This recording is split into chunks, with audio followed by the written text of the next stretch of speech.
تو حاضرین محترم، یہ عرص پاکی اس مقدس گھڑی کے اندر میں نے محبوب علیہ السلام کے علم تصرف پر، آقا کی شان پر، آقا علیہ السلام کی محبت پر چند جملے گفتگو کے آپ حضرات کے سامنے پیش کرنے ہیں۔ اللہ وحدہ لا شریک کی بارگاہ علیہ میں دعا ہے کہ خالق کائنات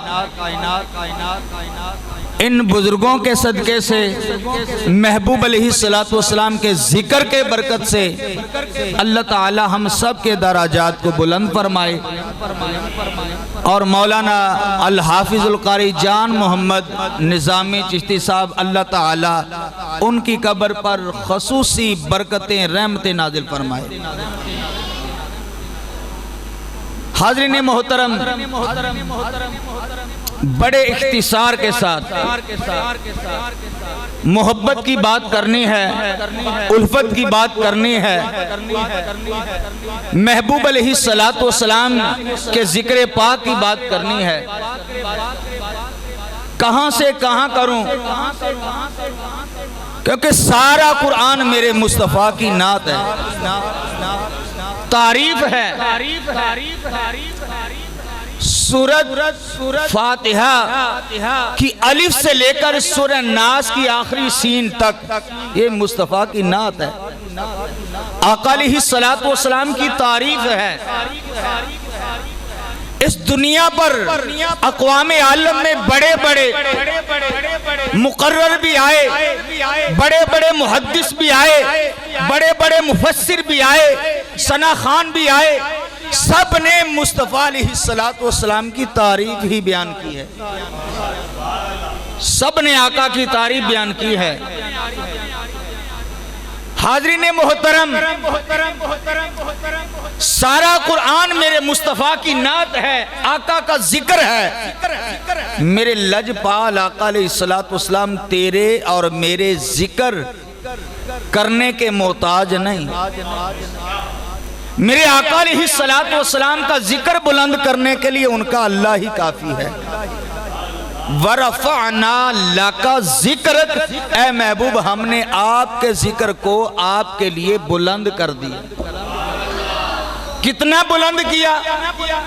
جہاں تک کوئی بلندی نہ جا سکے۔ کتنا اونچا کیا؟ جہاں سب اونچائیاں ختم ہو جائیں۔ کتنا وسیع کیا؟ جہاں تمام وسعتیں ختم ہو جائیں۔ اتنا بلند کیا کہ نوری ملائکہ کے سردار سیدنا جبریل علیہ السلام سدرۃ المنتہا پر رہ گئے۔ میرے آقا علیہ السلام کو اللہ نے سدرہ سے بھی بلند مقام عطا فرمایا، اتنا مقام بلند عطا فرمایا جہاں پر سارے مقام بلندیاں ہی ختم ہو گئے، جہاں علم بھی ختم ہو گیا۔ میرے آقا علیہ السلام کی عظمت ہماری سوچوں، ہمارے علم سے بھی بالا تر ہے، مگر آج آقا کا ہم ذکر کرتے ہیں، آقا کی شانوں کا ذکر کرتے ہیں۔ آقا علیہ السلام کے ذکر، آقا علیہ السلام کی عظمت کی برکت سے اللہ تعالی ہمیں بلند کرتا ہے۔ ہم آقا کا صدقہ کھاتے ہیں، جو ذکر کرتے ہیں نا کہ یا اللہ جو کچھ تو نے دیا ہے یہ سب کچھ محبوب کی عطا ہے، یہ محبوب کا صدقہ ہے، یہ سب کچھ جو کچھ نصیب ہمارے مقدر میں، ہمارے نصیب میں اللہ نے لکھا ہے وہ سب کچھ محبوب کا صدقہ ہے اور محبوب کے ذکر کی برکت ہے۔ وعن ابی ہریرہ، آقا کا ذکر ہے۔ آقا علیہ السلام کے ذکر کے لیے میں حدیث کوڈ کر رہا ہوں، توجہ فرمائیں۔ وعن ابی ہریرہ قال رسول اللہ صلی اللہ علیہ وسلم من صلی علی عند قبری۔ اب لفظ آیا ہے 2 مرتبہ، قال۔ جس حدیث پاک کے متن کے اندر 2 مرتبہ لفظ قال آ جائے سمجھ لینا کہ یہ محبوب اکرم صلی اللہ علیہ وسلم صحابہ میں بیان فرما رہے ہیں، جو راوی بیان کر رہے ہیں ہم تک براہ راست محبوب کا پیغام سن کر ہم تک پہنچا رہے ہیں۔ یہ نہیں کہ میں نے فلاں سے سنا، فلاں سے سنا، فلاں نے فلاں سے سنا، فلاں نے رسول اللہ صلی اللہ علیہ وسلم سے سنا، نہیں۔ حضرت ابو ہریرہ فرماتے ہیں میں نے رسول اللہ کی زبان اطہر سے، زبان مبارک سے سنا۔ کیا فرماتے ہیں؟ قال رسول اللہ صلی اللہ علیہ وسلم کہ رسول اللہ صلی اللہ علیہ وسلم نے فرمایا من صلی علیہ عند قبری، کوئی شخص بھی میری قبر کے قریب آ کر مجھ پر درود پڑھتا ہے، سلام پڑھتا ہے، سمعتہ، میں اس درود پاک کو سن لیتا۔ اب حاضرین محترم، من صلی علیہ عند قبری، میری قبر کے قریب آ کر، میرے لجپال آقا نے فرمایا ہے کہ قبر کے قریب آ کر کوئی پڑھے تو میں اس کے ذکر کو، چاہے وہ ذکر درود کی صورت میں ہو یا سلام کی صورت میں ہو، سرکار فرماتے ہیں سمعتہ، میں سن لیتا ہوں۔ اب ذہنوں کے اندر ناقص ذہن ہے، دنیا کے اندر ایک ذہن سب کا نہیں ہوتا۔ اینٹ اٹھاؤ تو نیا مسئلہ، اینٹ اٹھاؤ تو نیا مسئلہ پیدا ہوتا ہے، ایک جیسا ذہن نہیں۔ یہ ہمارے ذہنوں کے اندر یہ بھی تو خیال آتا ہے نا کہ آقا نے تو یہ فرمایا ہے کہ میری قبر کے قریب آ کر پڑھو گے تو میں سنتا ہوں۔ تو جو غریب میرے لجپال آقا کے در دولت تک نہیں جا سکتا، آقا علیہ السلام کے روضے تک جنہیں رسائی حاصل نہیں، وہ غریب کیا کرے؟ وہ اگر یہ 13 چک کے اندر بیٹھ کر، یہ نالا خرد اکاڑا کی سرزمین پر بیٹھ کر وہ آقا پر درود و سلام پڑھے تو رسول اللہ صلی اللہ علیہ وسلم اس درود پاک کو کیسے سنتے ہوں؟ میرے لجپال آقا علیہ السلام نے اس ناقص خیال کو ہمارے ذہنوں سے ختم کرنے کے لیے آقا علیہ السلام نے ارشاد فرمایا۔ آگے ارشاد فرمایا وَمَنْ صَلَّى مِنْ بَعِيدٍ، کوئی غیر علاقوں میں ہو، دور دراز علاقوں میں ہو، بعید سے مراد ہے وہ مشرق میں بیٹھا ہو، مغرب میں بیٹھا ہو، شمال میں بیٹھا ہو، جنوب میں بیٹھا ہو، عرشوں پر بیٹھا ہو یا فرشوں پر بیٹھا ہو، حتیٰ کانا حیث ہو، وہ دنیا کے جس کونے میں بھی بیٹھ کر میرے لجپال آقا کا ذکر کرتا ہے، وہ ذکر درود کی صورت میں ہو یا سلام کی صورت میں ہو، میرے لجپال آقا فرماتے ہیں سمعتہ، میں اس درود و سلام کے ذکر کو سنتا۔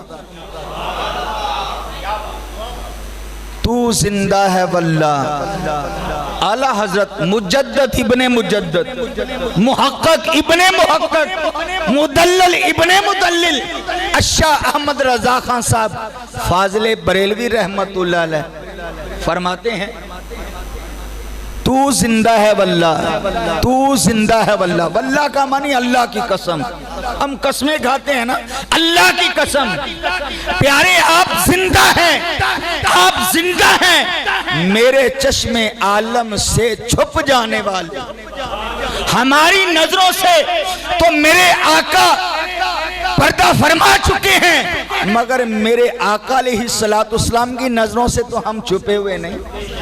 آقا تو ہمیں دیکھ رہے ہیں، جیسے آقا ہمیں دیکھ رہے ہیں آج سے 1500-1600 سال پہلے جیسے میرے آقا درود و سلام کی آواز کو جیسے قبر میں سنتے ہیں، قبر میں سن رہے ہیں، آج جیسے ظاہری زندگی میں سنتے تھے آج قبر میں سن رہے ہیں۔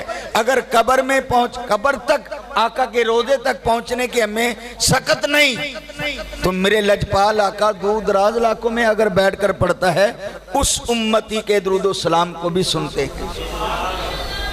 وعن ابی درداء، دوسری حدیث پاک حضرت ابو درداء رضی اللہ تعالیٰ عنہ حدیث پاک روایت کرتے ہیں، قال رسول اللہ صلی اللہ علیہ وسلم، آقا علیہ السلام فرماتے ہیں، اقصر الصلاۃ یوم الجمعہ، جمعے کا دن آئے مجھ پر کثرت سے درود پاک پڑھا کر، تعرض علی اعمالکم، فرمایا تمہارے ہر اعمال میری بارگاہ میں پیش کیے جاتے ہیں، یوم الجمعہ الی یوم الجمعہ، ایک جمعے سے لے کر دوسرے جمعے تک، اچھے اعمال بھی برے اعمال بھی، فرمایا جن کے نامہ اعمال کے اندر جب ان کے ہر امتی کے اعمال نامے میری نگاہوں کے سامنے پیش کیے جاتے ہیں، تو اعمال نامے جب سامنے آتے ہیں سرکار فرماتے جن کے نامہ اعمال میں زیادہ کثرت سے درود پاک پڑھا ہوا ہوتا ہے، جب میں وہ اعمال نامے دیکھتا ہوں فرضیت، میں راضی ہو جایا کرتا ہوں۔ اب حاضرین محترم، خیال آتا ہے کہ یہ تو آقا کی ظاہری زندگی میں تھا، آج آقا قبر انور کے پیٹ میں جلوہ گر ہیں، تو آج گنہگار درود و سلام پڑھیں گے تو آج یہ سلسلہ ختم ہے؟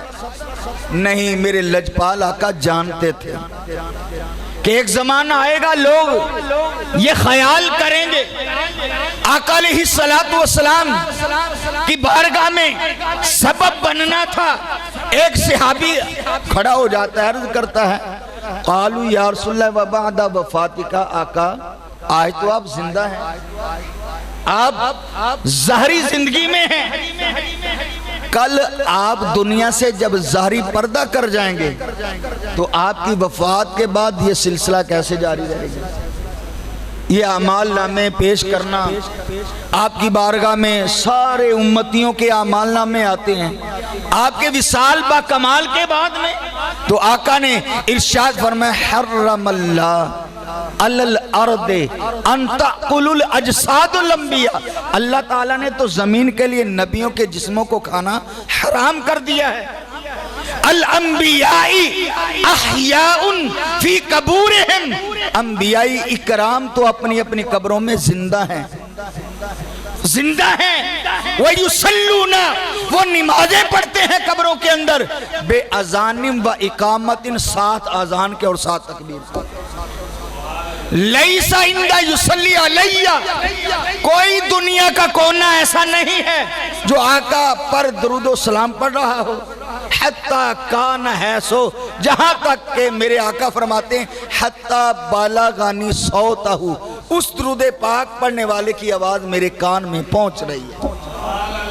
وہ محبوب لجپال آقا جس کی یہ عظمت ہے، جس کی یہ شان ہے، اب وہ نبی کی بارگاہ میں سیدنا جبریل علیہ السلام قرآن کی وحی جو خطبے کے اندر میں نے قرآن کے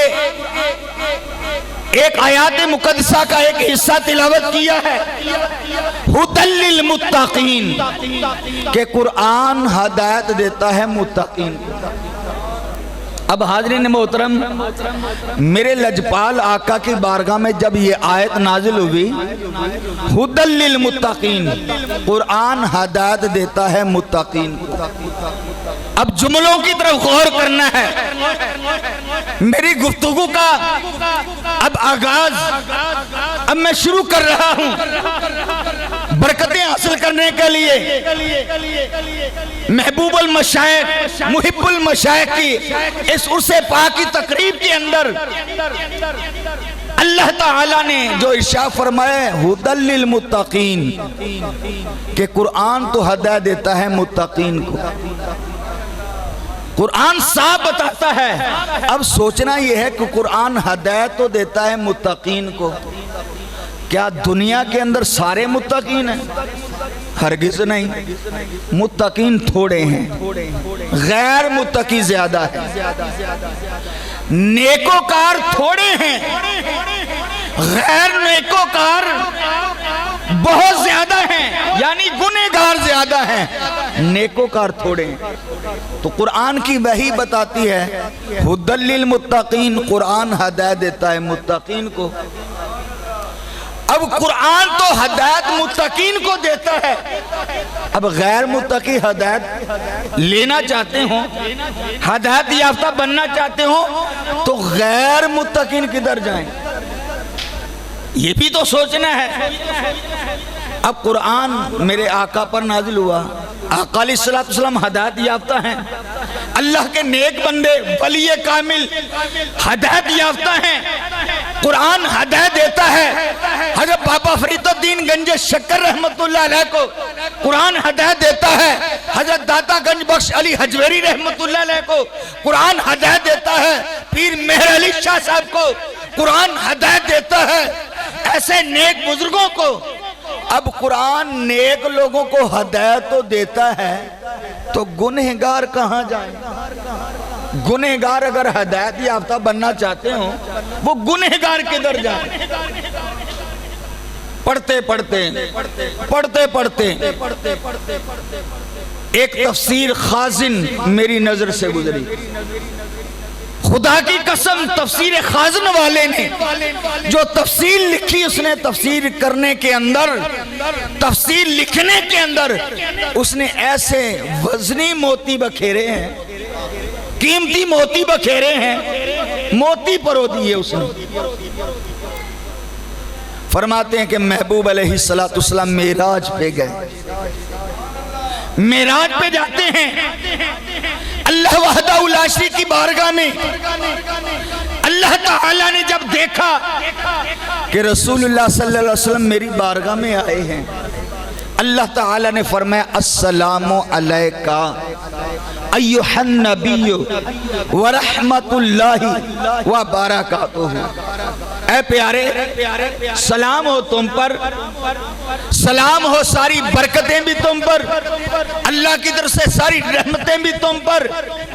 میرے لجپال آقا علیہ السلام اس مقام پر خاموش نہ رہے، میرے لجپال آقا علیہ السلام زبان مبارک سے بول پڑتے ہیں۔ آقا علیہ السلام زبان مبارک سے بولتے ہیں، جواب دیتے ہیں السلام علینا وعلی عباد اللہ الصالحین۔ فرمایا یا اللہ سلام ہو ہم پر، اللہ تعالیٰ نے فرمایا السلام علیکہ ایھا النبی ورحمت اللہ وبرکاتہ۔ اے پیارے سلام ہو تم پر اور اللہ کی ساری برکتیں رحمتیں۔ میرے آقا نے فرمایا جواب میں السلام علینا وعلی عباد اللہ الصالحین، یا اللہ سلام ہو ہم پر اور نیک بندوں پر۔ اب دیکھیے کہ نیک بندوں پر سلام تو آ گیا، نیک بندوں پر سلام آ گیا، اب گنہگار پھر رہ گئے۔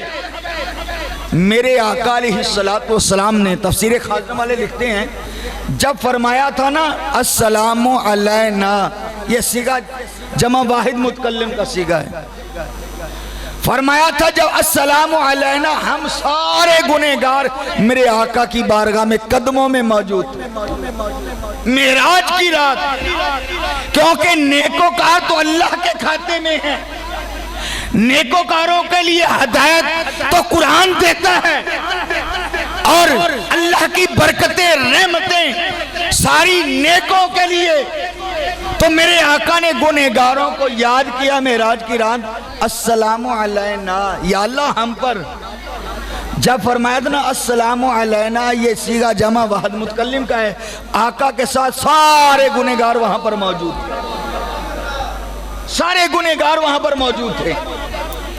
جب گنہگار وہاں پر موجود تھے تو میرے لجپال آقا علیہ السلام نے فرمایا کہ اے گنہگارو، قرآن متقین کو ہدایت دیتا ہے، تم بھی ہدایت پانا چاہتے ہو، تم سب میرے قدموں کے ساتھ چمٹ جاؤ، اور جہاں سے ہدایت کا مرکز اور محور کا چشمہ پھوٹتا ہے تم اس مرکز اور محور تک پہنچ جاؤ گے۔ اب حاضرین محترم، ہم آقا کی اتباع میں آئے، آقا علیہ السلام کی فرمان برداری کے اندر آئے تو ہم بھی ہدایت پا جائیں گے، ہدایت یافتہ ہو جائیں گے، پھر قرآن ہمیں ہدایت دے گا۔ اور میرے لجپال آقا علیہ السلام کی یہ عظمت ہے، یہ شان ہے کہ آقا مکے میں ہے تو قرآن مکے میں، آقا مدینے میں ہے تو قرآن مدینے میں۔ میرے لجپال آقا علیہ السلام مرکز اور محور ہیں جہاں سے ہدایت کا چشمہ پھوٹتا ہے، ہدایت کا چشمہ پھوٹتا ہے، جہاں سے لوگوں کو، گنہگاروں کو ہدایت نصیب ہوتی ہے، وہ میرے آقا علیہ السلام کا مرکز۔ آقا علیہ السلام دین اور ایمان کے مرکز اور محور ہیں۔ میرے لجپال آقا علیہ السلام کی بارگاہ میں سیدنا جبریل علیہ السلام قرآن کی وحی لے کے آتے۔ اب وحی لے کر آتے، ابھی جبریل نے اللہ کا پیغام سنانا ہی ہوتا تھا، تو محبوب علیہ السلام پہلے سے پڑھ کے سنانا شروع کر دیتے۔ وہ اللہ کا پیغام، وہ اللہ کی تعالیٰ کی وحی میرے لجپال آقا سنانا شروع کر دیتے۔ اللہ تعالیٰ کو کہنا پڑا وَلَا تَعْجَلْ بِالْقُرْآنِ، اے پیارے قرآن کی وحی میں جلدی نہ کیا کر۔ سیدنا جبریل علیہ السلام تمہارے بارگاہ میں آتے ہیں، ان سے پہلے کلام سن لیا کر، جب کلام سن لے تو بعد میں یہ کہا کر وَقُرْ رَبِّ زِدْنِي عِلْمًا، کہ یا اللہ میرے علم میں اضافہ فرما۔ آقا علیہ السلام کی یہ عظمت ہے، یہ شان و شوکت ہے۔ آقا علیہ السلام صحیح بخاری شریف کے اندر ہے، مسلم شریف کے اندر ہے، نسائی شریف کے اندر ہے۔ آقا فرماتے ہیں کہ ہر سال سیدنا جبریل علیہ السلام میری بارگاہ میں آتے ہیں، اللہ تبارک و تعالیٰ کا پیغام لاتے ہیں تو میرے ساتھ مل کر قرآن کی جو وحی ہے وہ بھی سناتے ہیں، تو پورے قرآن کا میرے آقا علیہ السلام دور کرتے ہیں مل کر۔ ہر سال آتے ہیں آپ جبریل علیہ السلام۔ اب حاضرین محترم،